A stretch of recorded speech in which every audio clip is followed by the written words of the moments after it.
글쎄요. 이번 판결에 대해서 여러분은 어떻게 생각하실까요? 최단비 변호사님. 네, 이 지난 5월이었죠. 아내를 골프채로 폭행한 후에 사망에 이르게 한 유승현 김포시 전 의장의 사건 다들 기억을 하실 텐데요. 아하, 네. 이 사건에 대해서 1심 판결이 나왔습니다. 네.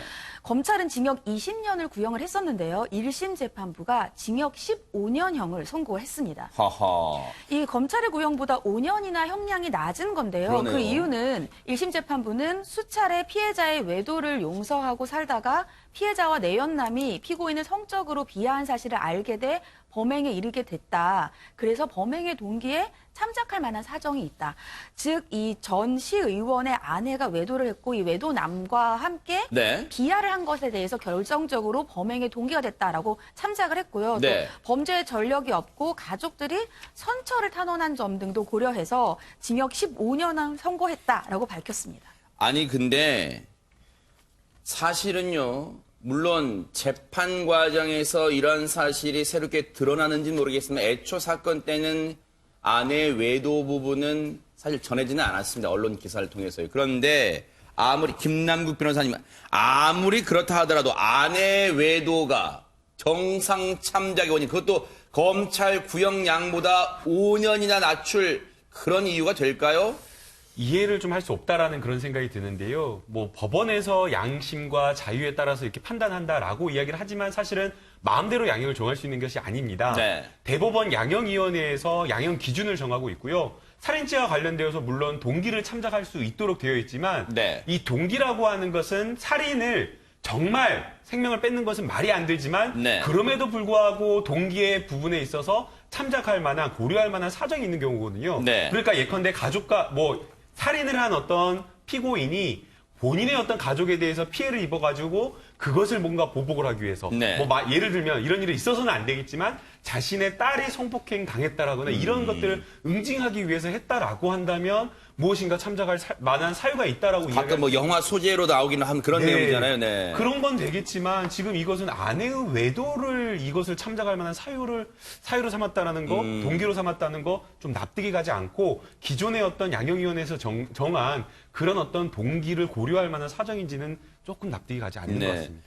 물론 시청자 여러분들께서는 그런 생각도 하실 거예요. 그래도 15년형이 뭐 적은 형량은 아니다라고 생각하실지 모르겠지만 김기현 아나운서 당시 사건을 더듬어 보면 그 사건 현장 처참하게 이를 데 없었단 말이에요. 네, 맞습니다. 지난 5월에 있었습니다. 지난 5월 15일 오후 5시 정도였는데 이 유승현 전 의장이 119 구급대 신고를 하게 되죠. 네. 아내가 숨을 쉬지 않는다는 내용이었는데 이제 구급대원들이 도착을 해 보니까 이 아내는 이미 심정지 상태였고 네. 이 아내 주변에 골프채가 부러진 상태로 있었고 아유. 소주병까지 있었다는 거예요. 네. 소주병 3병 중에 1병은 또 깨져 있는 상태였다고 합니다. 네. 당시에 근데 이 사건이요.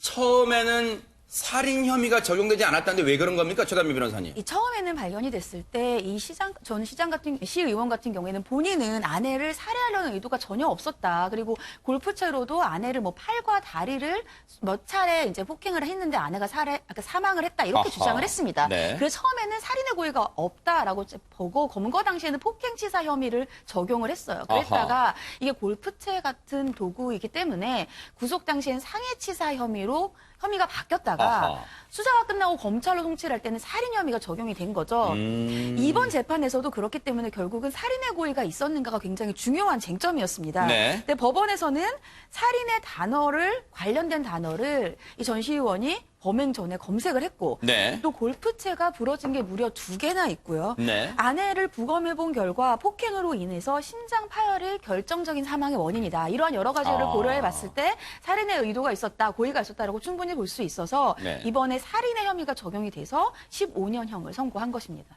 당시 검거된 이후에 유승현 씨 모습 보시고 이 사람한테 유승현 전 의장 붙일 필요도 없어요. 아내에 대해서 이렇게 처참하게 살해를 한 사람한테 유승현 전 의장입니다. 그 지역 주민들한테 더 결례가 되는 표현이에요. 그래서 유승현 씨 모습 보시고 이어가 보도록 하겠습니다.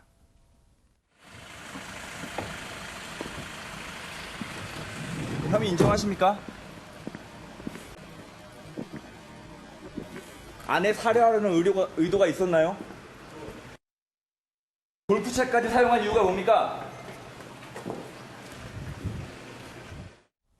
저 모습은 당연합니다. 오윤성 교수님 입이 10개라도 할 말 없을 거 아니에요. 네, 그렇습니다. 지금 이제 제가 보니까 완전히 우리가 단언을 할 수는 없지만 네.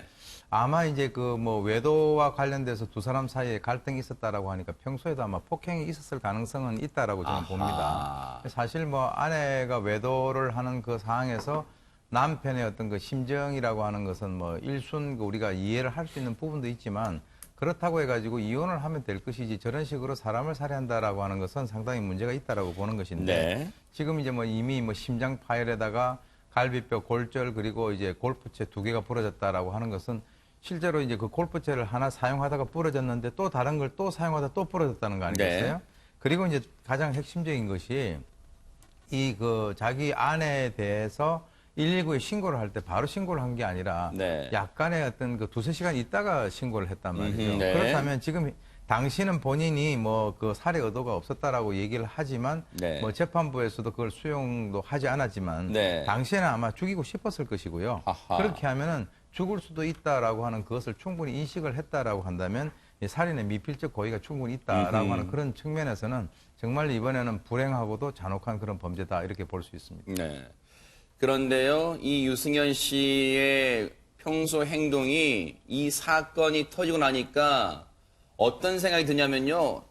평소에는 부부 생활, 가족 관계가 그렇게 문제가 없다는 듯이 자신의 SNS에 글을 올리기도 했다면서요, 하재근 평론가님. 문제가 없다는 듯이 글을 올린 것이 아니라 네. 그러니까 유 씨가 2012년부터 SNS를 하면서 네. 게시글을 많이 올렸는데 보통 정치인들이 SNS를 하는 것이 본인 홍보 목적으로 아하, 네. 하잖아요. 그래서 뭐 집안 실제 환경이 어떻든지 상관없이 남들한테 보일 때는 우리 화목한 가정이다. 네. 그런 식으로 할 때가 많은데 부인을 주로 진솔한 모습 보일 때. 부인을 사랑한다 네. 이런 SNS에 글을 올릴 때가 많은데 네. 유 씨의 경우에는 특이하게 네. 블로그에 글을 계속 올렸는데 가족에 대한 내용은 거의 없다라는 겁니다. 그럼 조금 전에 나온 사진은 네, 뭔가요? 그리고 이제 그러면? 부인에 대한 내용도 거의 없었는데, 아하. 근데 아주 드물게 지금 부인에 대한 글일 것으로 추정이 되는 게시글이 있는데, 네. 저게 뭐냐면 부인을 명시하진 않았지만 네. 어떤 내용이냐면 봄날 일요일 아침에 서정이다라고 아하. 하면서 반찬 식탁에 꺼내놨으니 어쩌고 저쩌고 슝이라고 하면서 그러니까 마치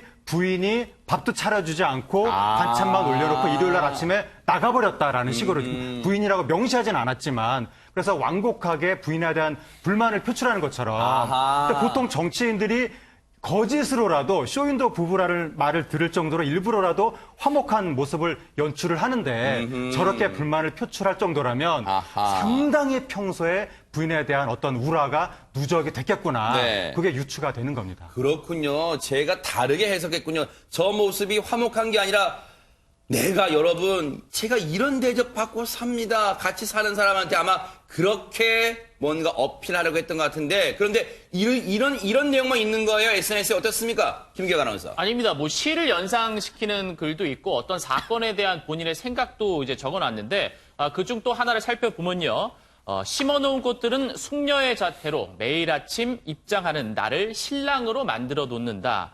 서로 부둥켜 안고 사랑하자. 다음 봄은 이런 봄이 없다. 이게 이제 무슨 말일까요, 이거 진짜? 글쎄요, 이제 해석하기 나름일 텐데 어쨌든 이게 마지막 글이었어요. 네. 블로그 중에서. 네. 그리고 2015년에는 어린이집 폭행 사건 당시에 그 상황을 본인의 심경을 이제 생각을 밝힌 거였는데 어처구니가 없다. 네. 폭력에는 정당성이 없다라는 글도 본인이 직접 남겼습니다. 네. 다음 봄은 이런 봄이 없다. 뭔가 여기서 우리 굳이 결과론적으로 해석한다면 뭔가 결혼 생활에 대한 불만을 이 글에다 녹인 걸까요? 그런데 어쨌든 간에요. 김남국 변호사님. 재판부는 결국은 15년을 선고하면서 뭔가 판단의 근거 같은 것도 얘기했을 거 아닙니까? 네, 유승현 전 의장 측에서는 아내가 자해를 하려고 해가지고 말리려고 했고, 말리려는 과정에서 폭행이나 어떤 그런 것들은 있었지만, 살해 고의는 없었다라고 이렇게 이야기를 했습니다. 네. 사실 그 주장 자체를 받아들이기 어려운데요. 네. 이 재판부에서는 이 부검을 해보니까 이 부검 소견이나 전문가 의견을 보면 폭행 사실이 인정되고 앞서 오윤성 교수님이나 평론가님께서 이야기하신 것처럼 사망할 수 있다라는 것을 충분히 알 수 있었다라는 겁니다. 네. 사실은 아내가 뭐 자해를 하려고 했다라고 하면 말린다라고 하는 그 과정에서 폭력을 행사한다는 것도 사실 납득하기가 어렵고요. 또 부검서원을 보게 되면 심장이 파열됐다라고 이야기를 하고 있고 또 갈비뼈나 이러한 곳에 다수의 어떤 골절이나 이러한 것들이 발생했는데 그것도 그 폭행이 그냥 단순하게 손이나 이런 것들에 의해서 한 것이 아니라 골프채가 2개나 부러질 정도로 폭행을 계속했기 때문에 그러니까요. 이러한 어떤 부검 결과를 보면 도저히 네. 이거는 살해의 고의를 인정할 수 없다는 건 말이 안 된다는 거죠. 저 지역민들도 얼마나 충격을 받으셨겠어요. 어쨌든 검찰이 항소를 할지 이 사건 좀 지켜보도록 하겠습니다.